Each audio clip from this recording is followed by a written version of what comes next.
With 2 U.S. banks failing within a matter of days, what's going to happen to the U.S. economy? What went wrong? How did it happen? And what's going to happen now? Is this going to bring the entire economy spiraling down like what happened in 2008? Or is something bigger going to happen? Today, an expert panel is going to give you their unique insights about the ongoing banking crisis in the USA. In a recent interview, the renowned financial experts Chamath Palihapitiya, David Friedberg, and Jason Calacanis gave their views about what's going on and what's about to happen. For sure. I mean, this is basically a Lehman-sized event for Silicon Valley. Remember when Lehman Brothers went out of, basically filed for bankruptcy in 2008, started the whole financial crisis. The federal authorities thought that the best plan for Lehman was to file for bankruptcy. They didn't try to save it. And that basically led to a cascade where the whole financial system almost collapsed. I think that SVB, this is a Lehman-sized event for Silicon Valley. And there's two big things happening. One is the impact on the startup ecosystem. So you're seeing probably thousands of companies now cannot make payroll in the next few weeks because their money is trapped and tied up at Silicon Valley Bank, which is now under receivership. So if you wired your money out yesterday, you're good. And a lot of people managed to do that. But there are a lot of people who had wires in the hopper, didn't make it. Today, logged into the website, can't log in. Their money's just frozen.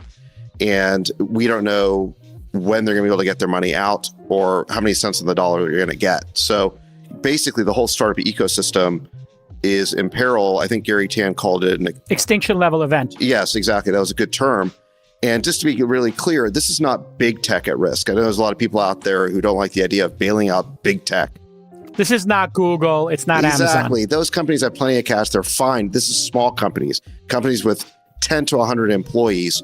And you're looking at maybe thousands of them just being wiped out for no reason. They didn't do anything wrong because of this. This could have a very damaging effect on the startup economy and the whole United States economy. This is little tech. These are the future companies that will keep the United States competitive versus China and the rest of the world. No matter what mainstream media say, one thing is clear, that this banking crisis is going to be a serious threat to the U.S. economy. In the words of our experts, the Silicon Valley Bank failure and the Signature Bank failure are the Lehman Brothers moments of the Silicon Valley and could pose an existential threat to the startup sector. The clear-cut difference between this financial crisis and a crisis like COVID is that now there is widespread panic. Since the individuals and small businesses can't pull their money out, this is not going to end well if not contained immediately. And as this affects more to small companies, it could spread like wildfire to other sectors of the economy. But what actually caused this bank failure? Jason Calacanis explains how a mismanaged portfolio, a string of bad decisions, and bad luck sparked this crisis. U.S. Treasuries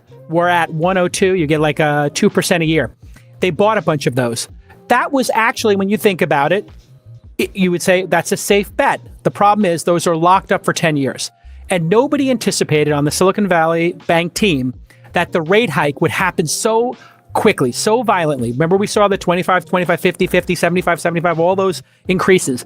Now, what happens to a 2% U.S. Treasury when the interest rate goes up is they get devalued. They're not worth as much. So if you did need to sell them, you would have to sell them at a discount. If you held them to maturity, you would get that complete return.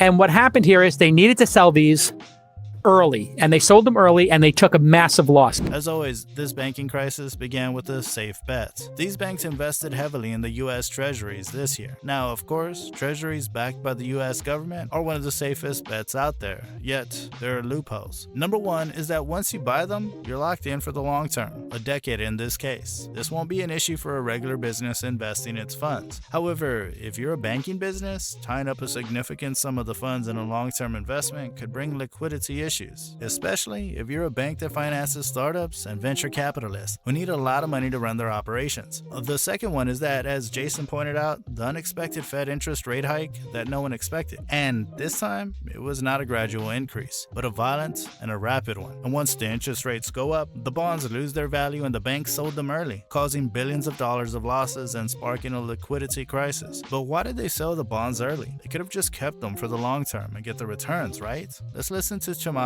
about that. Now, why in that meeting did they have to decide to emergency sell? It's because VCs stopped giving startups money. So startups couldn't deposit more money into the bank but they kept spending at the same rate that they were spending. In Which other words, means that the deposits went down. Yeah. in the last 18 months, not enough folks read the memo. Yes. And by the way, the tragedy of that is, let's just say that you did get the memo and you did make the hard cuts right now. And let's say you're working on something and you can fill in the blank on the thing that you care about. Okay. So for the listeners, let's say it's climate change. Let's say it's breast cancer research, whatever it is. This had nothing to do with you 4 days ago. You had your money in the bank. You did everything you needed to do to go and, figure out product market fit, try to get to market, try to sell your product.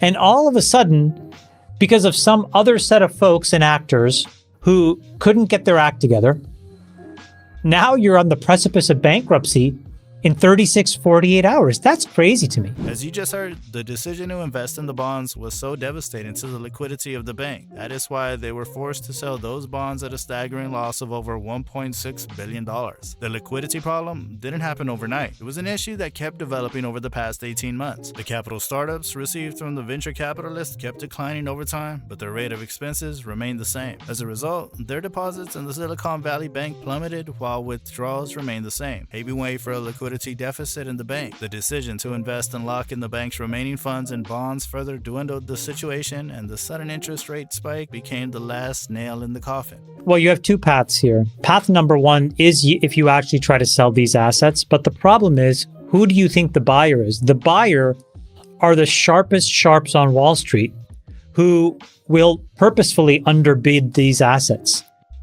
And so that then takes you to path two, which is then the only other real solution is for the Fed to warehouse them and guarantee them. And that's an equivalent version of what they had to do during the Great Financial Crisis, which was this thing called TARP, which is the Troubled Asset Relief Plan. It was just a backstop and a mechanism so that these, at the time, those toxic assets, which were a bunch of mortgage-backed loans, could be cleared through the system over time, which effectively meant that the Fed basically warehoused that risk. Chamath sees two possible paths to solve this banking crisis before it gets any worse. One is that they can actually release the assets of the bank for a fair and reasonable price. However, as he pointed out, the chances of these assets getting a fair and reasonable price is somewhere around zero. That brings us to the second option, the option where the Feds guarantee them. The same program the Feds carried out during the 2007 crisis, a program similar to the Troubled Asset Relief Program. Do you think an asset relief program will put an end to the crisis, or will it go on to become a regional crisis, or possibly even a global one? Let us know in the comments down below and join the conversation. And don't forget to hit that subscribe button to stay updated about all the recent developments. Thank you for watching, and I'll be seeing you in the next one.